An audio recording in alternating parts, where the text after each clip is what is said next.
So అందరూ ఎలా ఉన్నారు? నేను మీ కాకినాడ పిల్లని చెప్పాను కదా, మీకు బిగ్ బాస్ రివ్యూస్ తో ప్రతిరోజు మీ ముందు ఉంటానని. సో బిగ్ బాస్ అనేది నచ్చిన వాళ్ళు చూస్తారు, నచ్చిన వాళ్ళు చూడరు. బట్ నేనైతే మీరందరూ నన్ను చూస్తారు కాబట్టి నేను బిగ్ బాస్ రివ్యూతో మీ ముందుకు వచ్చాను. So second day big boss house లో ఎలా జరిగింది, ఏమేం తప్పులు ఇలా జరగకుండా ఉంటే బాగుంటుందని నాకు అనిపించి ఆ రివ్యూ మీతో షేర్ చేసుకుంటున్నాను. సో ఆలస్యం చేయకుండా ఇంకా స్టార్ట్ చేసేద్దాము. సో లోపలికి వెళ్ళిన కంటెస్టెంట్స్ అందరూ కూడా తెలుగులో మాట్లాడాలని ఒక నియమం ఉంది. అయినా సరే దాన్ని మర్చిపోయి ప్రతి ఒక్కరు కూడా ఫస్ట్ ఇంగ్లీష్లోనే మాట్లాడుతున్నారు. ఏదో అమెరికా నుంచి వచ్చినట్టేమో ఇంగ్లీషే మాట్లాడుతున్నారు. అవతల వాళ్ళకి అది అర్థం కావట్లేదు. సో బిగ్ బాస్ కలర్ చేసుకుని అది మొదటి రోజైనా రెండో రోజైనా మీరు తెలుగులోనే మాట్లాడాలని చెప్తే బాగుంటుందేమో అని అనిపించింది. సో వాళ్ళు పార్టిసిపేట్ చేస్తుంది తెలుగు బిగ్ బాస్లో, ఇంగ్లీష్ బిగ్ బాస్లో కాదు కదా. సో ఇది నాకే కాదు చాలా మందికి డౌట్ వచ్చింది కాబట్టి నేను మీతో షేర్ చేసుకుంటున్నాను. సో మరి మీరేమంటారు అనేది కామెంట్ చేయండి. సో నిన్న జరిగిన దాంట్లో మణికంఠ చాలా ఓవర్ చేశాడని అనిపించింది. ఎందుకు అంటే కనుక ప్రతి చిన్న ఇష్యూని కూడా పెద్ద ఇష్యూగా చేసుకొని ఏదో కంటెంట్ కోసం తెగ కష్టపడుతున్నాడని అర్థమవుతుంది. సో మణికంఠ ఏదైనా ఇష్యూ జరిగితే అంటే అవసరం లేని దానికి అంత ఆర్గ్యుమెంట్ చేయాల్సిన అవసరం లేదు. అది ఆర్గ్యుమెంట్ చేయాలి అంటే నామినేషన్స్లో ప్రాసెస్లో చేసుండి తను ఏదన్నా స్టాండ్ తీసుకొని దాని మీద చేసుంటే బాగుండేది. సో ప్రతి చిన్నదానికి హట్ అవుతున్నాడేమో అనిపించింది. అలా కాకుండా కొంచెం సాఫ్ట్గా మూవ్ అయితే తను ఎక్కువ రోజులు హౌస్లో ఉంటాడని అనిపించింది.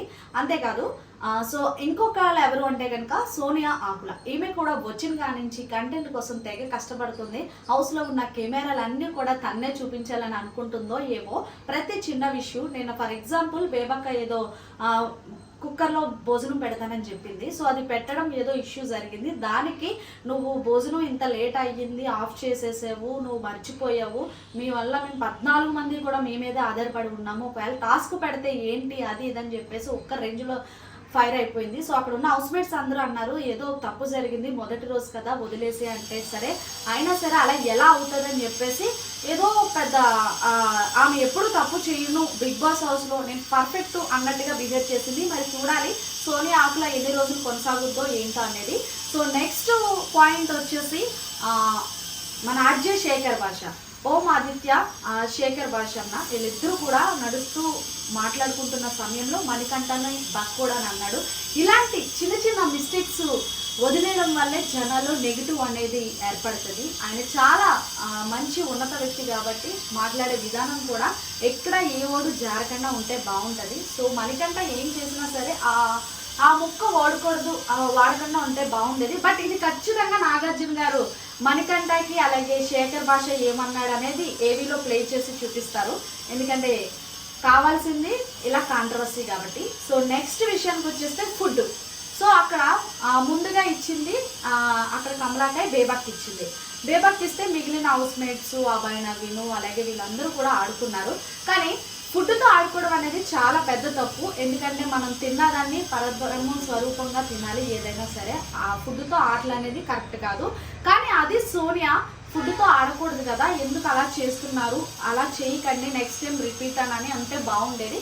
కానీ ఆమె ఏవేవో అక్కడి నుంచి మీరు ఫుడ్ని ఎలా చేశారు అలా చేశారు అట్లా కాదు అని శేఖర్ భాష అని కొన్ని మాటలు అయితే అన్నది. ఆ వర్డ్స్ యూజ్ చేయకుండా ఫుడ్ అనేది మనకి చాలా కష్టపడితే వస్తుంది. ఆ ఫుడ్ అనేది చాలా జాగ్రత్తగా ఉంచుకోవాలి. అంతేగాని మీరు అలాగా ఆ ఫుడ్తో ఆడుకుంటే అది కరెక్ట్ కాదని అమ్మాయి చెప్పుంటే నిజంగా నెక్స్ట్ లెవెల్ వెళ్ళేది. బట్ అంత ఆర్గ్యుమెంట్ చేయాల్సిన అవసరం లేదు. అది కూడా ఎక్కువ అతి అని అనిపించింది. సో అలాగే నెక్స్ట్ ఇంకా టాస్కుల పరంగా అయితే కనుక నైనిక చితక్ కొట్టేసిందని చెప్పని ఆ తాళ్ళు ఇది బేస్ అయితే ఏది ఉందో కానీ అందులో మాత్రం నైనిక నెక్స్ట్ లెవెల్ పార్టిసిపేట్ చేసింది. సో నైనికని చూస్తుంటే అనుకున్నది సాధ్యం చేసి వెళ్తాదేమో అని ఒక్కనొక్క టైంలో అనిపించింది. సో టాస్కుల పరంగా నైనిక సూపర్.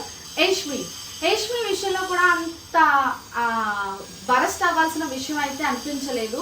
ఏదైతే నిఖిలు నెక్స్ట్ నైనిక వీళ్ళిద్దరూ కూడా నెక్స్ట్ మూడో చెఫ్గా తీసుకొని ఎంపుకొని బిగ్ బాస్ ఏదైతే చెప్తున్నాడో అప్పుడు అంత చేయాల్సిన అవసరం లేదు. కానీ యష్మి ఏదో బరస్ట్ అయిపోయింది, అది కరెక్ట్ కాదేమో అనిపించింది. సో చూసారు కదా, ఈ రివ్యూ ఎలా ఉందనేది కామెంట్ చేయండి. మరి మొదటి వారం నామినేషన్లోకి వచ్చిన వాళ్ళు ఎవరు అంటే 6. సో విష్ణుప్రియ, బేబక్క అండ్ మణికంఠ, సోనియా, శేఖర్ ఈ 6 కూడా మొదటి వారం నామినేషన్లోకి వచ్చారు. అయితే ఆ హౌస్ మేట్స్ అందరూ కూడా ఎక్కువగా మణికంఠని టార్గెట్ చేశారు. మణికంఠకి ఎక్కువ ఓట్స్ అనేవి నామినేషన్లో పడ్డాయి. సో మణికంఠ చాలా ఫీల్ అవుతున్నాడు, నేను వెళ్ళిపోతానేమో అని. మరి చూడాలి, మణికంఠ ఒక్క ఛాన్స్ ఇస్తే నేను ఏంటనేది ప్రూవ్ చేసుకుంటాను అంటున్నాడు లైవ్లో. సో చూశారు కదా, మొదటి వారం నామినేషన్లోకి ఈ 6 వచ్చారు. మరి ఈ 6లో ఈ వారం ఎవరు వెళ్తారని మీరు అనుకుంటున్నారో కామెంట్ చేయండి. నా రివ్యూ నచ్చితే లైక్ చేయండి, షేర్ చేయండి. సో మరిన్ని లేటెస్ట్ లైవ్ అప్డేట్స్తో మీ ముందుంటుంది మీ కాకినాడ.